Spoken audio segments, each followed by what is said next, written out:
اور ہمارے حاجی صاحب رحمۃ اللہ علیہ ایک درود شریف بتلایا کرتے تھے کہ یہ درود شریف ہر نماز کے بعد 7 دفعہ پڑھ لے، ہر نماز کے بعد 7 دفعہ پڑھ لے، فرض نماز کے بعد 7 دفعہ پڑھے، چاہے فرض کے بعد پڑھ لے چاہے سنت کے بعد پڑھ لے، لیکن نماز کے بعد پڑھ لے 7 دفعہ صلی اللہ سبحانہ و بحمدہ علی محمد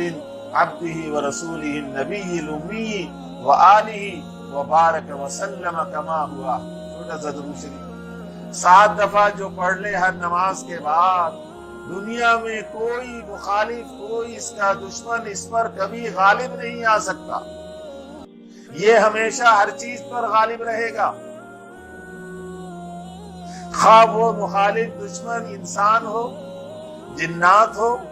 سانپ ہو،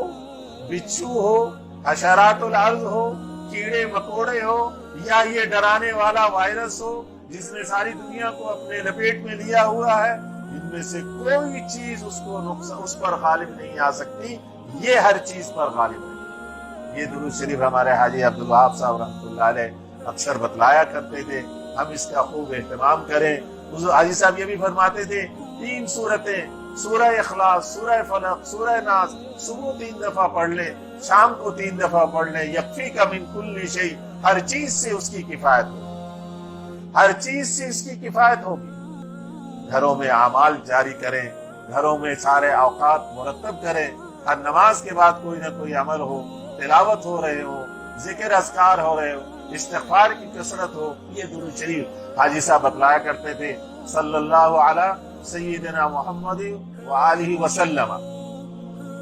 500 دفعہ جو پڑھے گا،